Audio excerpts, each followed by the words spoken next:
Well, the Patriots need some help on the defensive side of the ball for sure at corner, but they have some problems on offense as well. It's Alex Barth, Mike Petraglia, Mike Alonji with you on a Patriots CLNS roundtable.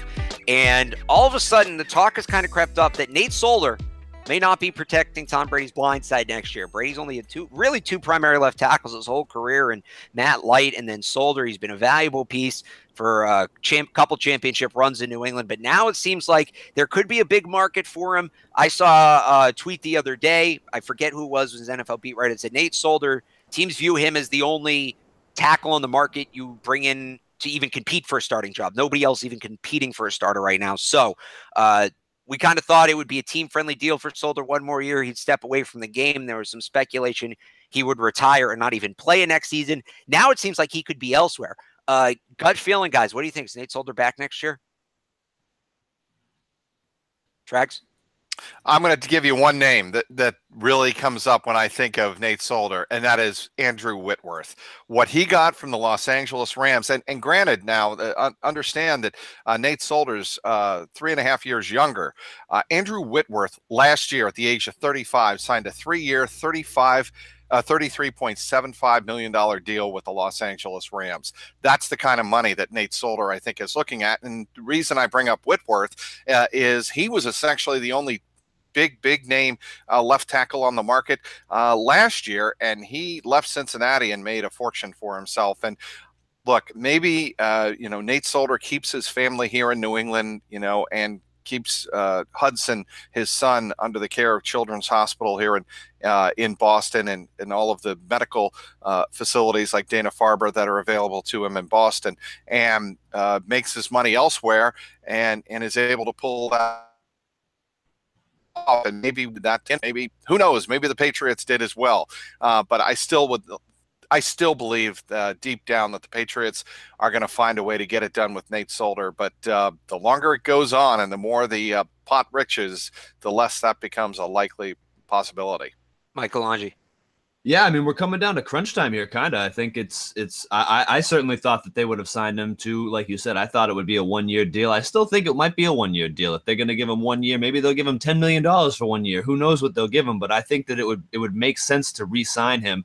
I mean, if you look at, the top 2 ranked offensive tackles in the NFL right now this offseason are Nate Solder and Cam Fleming, and they're both on your team. So you need to do something here, and the rest of the guys on the list are kind of, getting older in years. They're over 30, most of them over 32. So I think that, Nate Solder is as good as you're going to get, unless you're going to go out and draft somebody, and you're going to have to draft somebody fairly high if you want a talented tackle. So, yeah, I think that it would make a lot of sense to go after Nate Solder and get him, whether you have to pay him, a 1-year deal, or if you're going to give him a 2-year deal and then say, hey, you can decide if you want to retire after this upcoming season. I think it makes a lot of sense to keep him. And coming from me, that says a lot, because I've been a Nate Solder detractor for some time. I've had issues with his play in the past, but I think that, like I said, he's probably as good of an option as you have right now, and I think it would make a lot of sense to bring him back. Not to mention the family dynamic. I think it would make a lot of sense to bring him back. And guys, before we leave, I want to mention one name, Antonio Garcia. Garcia. That's what I was about to ask you about, actually, Trags. He kind of mysteriously disappeared last year, NFI list. Worst case scenario, Solder doesn't come back.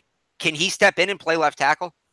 We might find out in training camp. We might find out before that. We might find out in OTAs and June mini camp going into training camp and see if he can handle it. And if they feel like, hey, this is the new guy, and he's smart, they might have no other choice but to go with that. It'd be interesting to me, guys, if they don't give him that 1 year, really rich contract that I think you mentioned, Alex and Mike, would be a possibility.